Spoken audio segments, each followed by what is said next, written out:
We are going to look at all of these journals today. Hi, welcome back. Sarah here. So today I felt like digging out my old journals and just comparing and contrasting how I did my tarot journaling like when I first started learning tarot in 2020 compared to now 2024, how I'm doing my tarot reading, tarot studying, tarot journaling now. We're going to take a little bit of a journey, right? All right, so let's get to it. All right, so let's start with these two books here. This one is my bullet journal, my planner from 2020. This one is my diary. So let's take a look at my bullet journal. So this is what my bullet journal kind of looks like at the time. So I basically used a dot grid notebook or journal and just drew out like all of the layouts. So this is like what my month layouts used to look like. I used to do weekly layouts as well, and I would like write down tasks and actually draw everything out like this. If y'all remember, 2020 was when like the whole world kind of went into lockdown, so I did have a lot of time as well to just draw things out and enjoy things like this, really. All right, here we are, August 2020. So this is when I ordered my first ever tarot deck. This was The Way of the Panda by Kim San, and I even saved the little like thank you sticker here in my journal. And here's what the month layout looked like. As I started getting into it and learning more about it, I started trying to just do different ways of tarot journaling, right? To get used to the cards, get more acquainted with it. So here we have the month of September. So I had the typical like month layout, and I drew out like the weekly layout and the task list and everything. And here I also set aside a page to do like daily cards. So I really just pulled a card pretty much every day, and I just wrote down some keywords for it. So we take a closer look here. We have like September 1st, Two of Wands, and then I just wrote brainstorming, excitement for future. There was a few days when I ended up skipping, but for the most part, that daily card was really exciting at first because it helped me really get acquainted with the cards. And it was cool to look at the guidebook and get a feeling for what tarot cards could mean and what they could mean for the day, how the image ties to the meaning, how to tie the meaning into the day, things like that. So I did the daily draw for a good while. So here's the September page. I did it again for October. Again, just it was a very exciting time, you know. Nowadays, I don't do daily draws anymore. I have a good enough understanding of tarot that I don't need to write things down every day. But when I was first starting to learn tarot in 2020, you know, mid-20s, like lots of things, learning, growing, it was a really exciting time to learn about tarot and to tie it into my life at the time.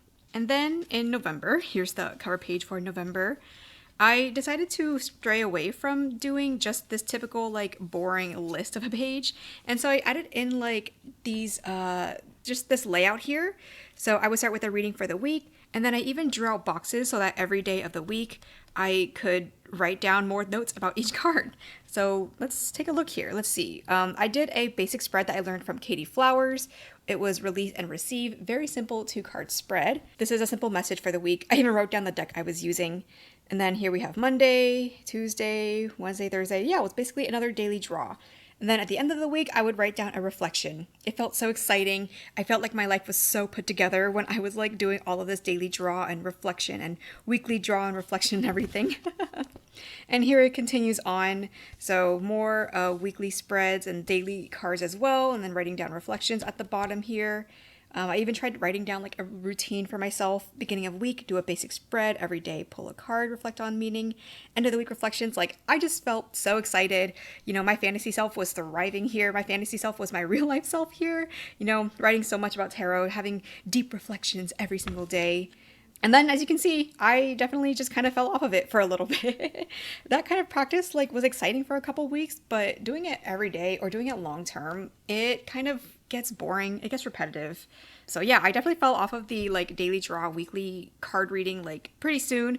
Granted, December is like holiday time, Christmas time, so it makes sense. Actually, here I can, okay, never mind.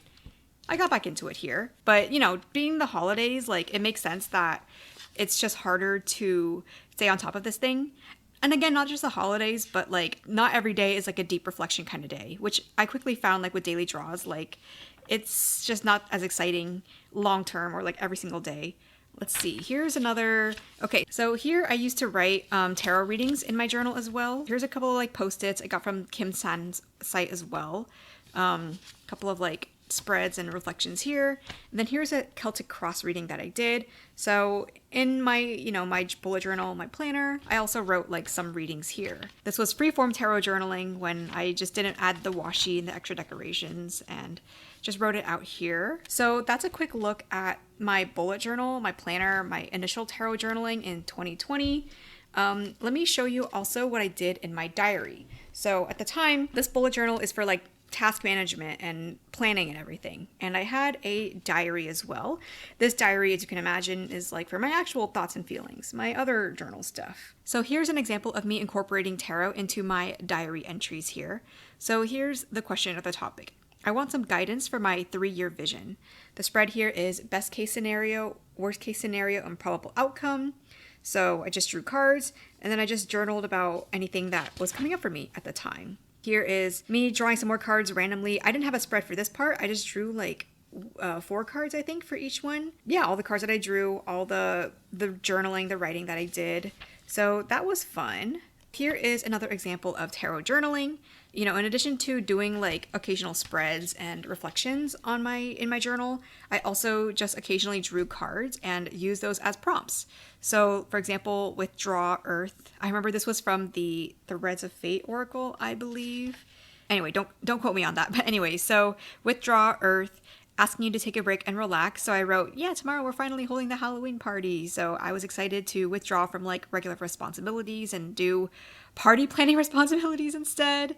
Her perspective, air. Yeah, so here I just drew a card and just journaled about what came to mind at the time. Also, with a date here, I can see that it's actually from 2021, not just 2020. So this diary probably spans like 2020 onward. I don't keep like only one diary per year. I just like to keep using it until it's done.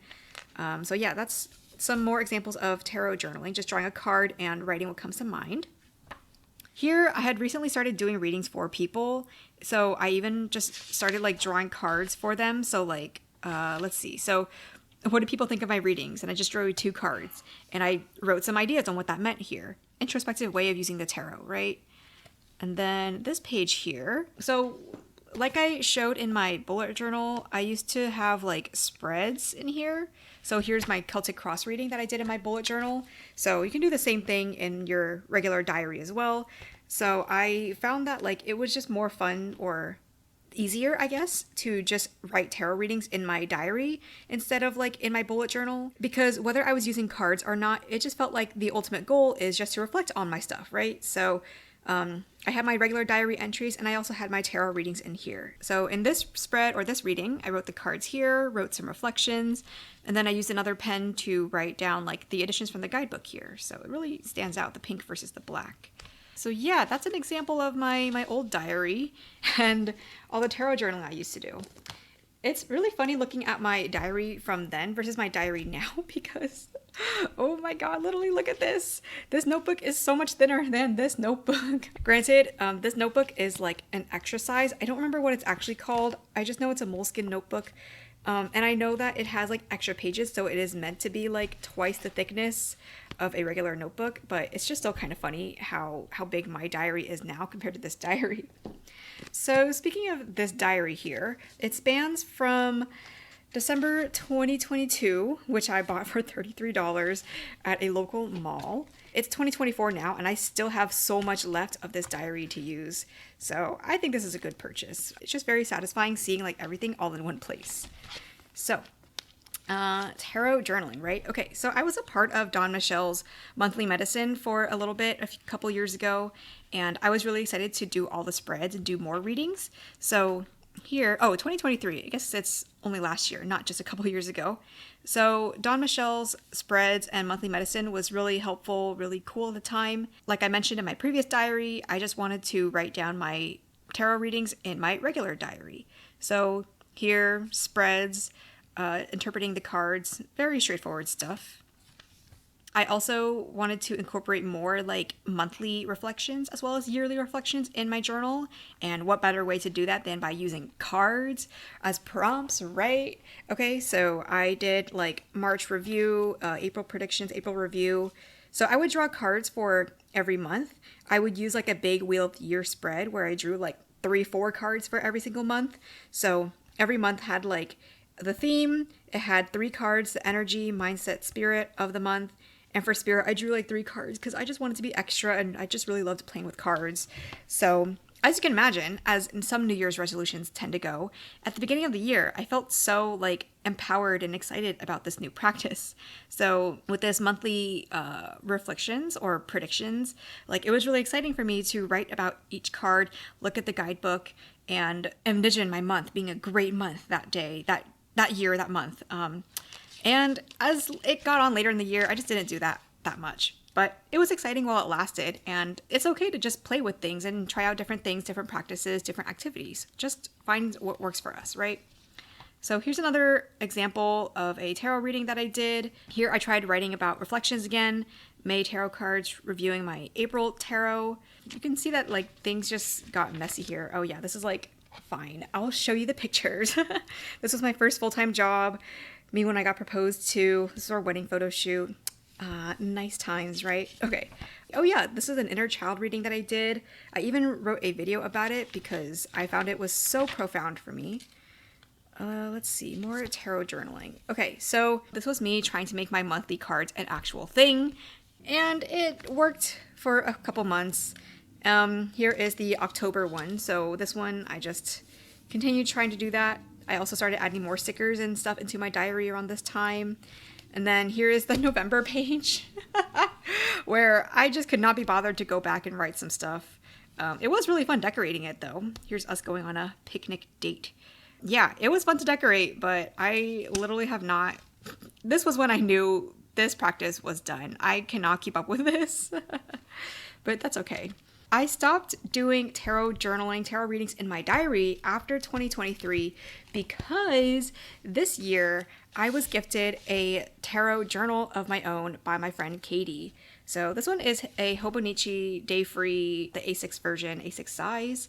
Now I have an actual place to hold all my tarot journals, my tarot readings, not journals. So this Hobonichi Day Free is essentially like a grid journal. It's basically just gridded pages, but it also has like monthly pages at the front. It also has year at a glance kind of pages at the front as well. I was really happy that my friend Katie gifted me this. I was getting more into stationery at the beginning of this year, so it was very exciting to have an actual place to store all my tarot journals. Tarot readings, not tarot journals. And as you can see, like I have really, really enjoyed decorating all this stuff. This is funny. In April, I just did not get a chance to do like any tarot readings because I was busy moving all month. But I did do one. I did my quarter reflections, but literally besides that, I didn't do very much in April. This is my May. I need to go back and redecorate all this stuff. This is June so far. Didn't do too much so far, but I'm enjoying this. It's really cool having this monthly stuff because now I can actually see like at a glance what I've done for my tarot. Like I can actually see like if I look at June, for example, maybe I can see, oh, when was the last time I actually did a tarot reading? You know, it's been like 2 weeks. Maybe I can do one now, like just for the fun of it. And even though tarot is like subjective, it's arbitrary, like I don't have to require myself to do it. It also is nice to check in and see like, you know what, I haven't gotten the chance to play with cards or checked in with my study in a long time. Let me get onto that. I really enjoy and find a lot of value in these monthly pages. And I also get a chance to write down the decks I've used for the month and also decks that I bought in the month. And the year at a glance pages are helpful for writing down like decks that I've given away or received or bought in the month as well. So that's some fun stuff. Also, I guess I'll share a little bit about this page. So I've been writing down videos that I find really helpful or inspirational. It's just cool to write down highlights of the month, you know, standout videos of the month. Okay, so let me talk about the monthly cards or the monthly readings that I've been doing this year, 2024. So comparing it to how I used to do the monthly cards, right? So the idea for my monthly cards the last couple years was, let's say we have a theme of the month, we have like a 3-card spread, things to keep in mind during the month. And it was engaging at the time for me to write down like what I could prepare for the month, what I could think about. And then I could possibly set like goals or intentions for the month. I could also go back and reflect on whatever was happening in that month afterward.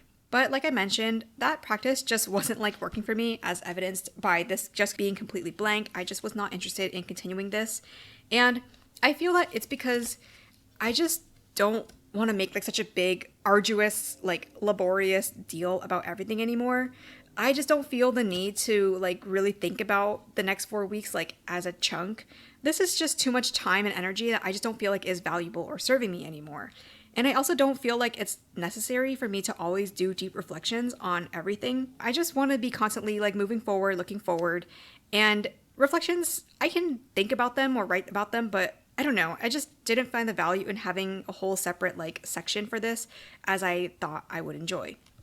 So what I've been doing this year instead, at the beginning of the year, I chose an archetypes card for every single month. This archetypes card can have a relation to the month or it cannot.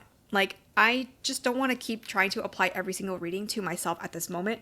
My card for the month of June is Queen. I actually haven't done my tarot journaling, my card study for this month yet, but here is an example. So let's say it's Queen, right? And then I've drawn 4 cards from the Spread Crafters Change Oracle. So we have Intolerance, Power, Rebel, and Initiate. What I will do is I will lay them out like this on the table, and basically I'll just start writing about how these concepts apply to my understanding of the archetype of Queen. And so me journaling about the Queen archetype, maybe it does relate to whatever's happening in this moment or at this time, and maybe it doesn't. So what I found with like tarot journaling and card studying is that I need variety than just trying to make every reading or study about me, myself. So in the month of January, for example, my card was a goddess. So I just wrote down a lot of my reflections on the goddess archetype. For example, I used to dislike sensuality as a concept, and other things that I can't be bothered to read right now. So that was like my monthly kind of oracle card or archetype card study.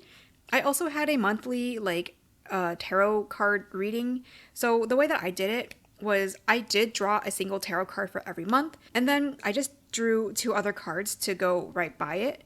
And I drew a card from the Spread Crafters Oracle to make this custom spread. So 6 of Wands, and then the 2 cards here, draw 3 cards to make another spread, and then just journal about that as well. So this kind of spread crafting for every month, it helps me get acquainted with more cards from the Spread Crafters Oracle, and it just gives me more freedom and stuff to play with. And because these readings are not meant to be applied specifically to the month or like to current events, they're just kind of timeless readings. It doesn't matter if I do these monthly readings or studies like on the first week of the month or in like the middle of the month or even the last week of the month. It's just a study opportunity. In this tarot journal, I also can keep track of like readings that other people have sent to me. So during the Tarot Pen Pals thing that I ran in the Sass Witches server, I received a couple of readings, so I can save them here as well. Oh, here's a quarter reflection I did. And then what's next here? Okay, so in this tarot journal, because I have a separate tarot notebook, separate from my diary, now I have the freedom to do more tarot activities in here. So I did a card study a couple of times with my friend. It basically was starting with like just free writing about the card. We referenced some guidebooks about the card, and we also did this Venn diagram activity, which I saw from a Facebook group, the Deep Dive Tarot Oracles Study Facebook group.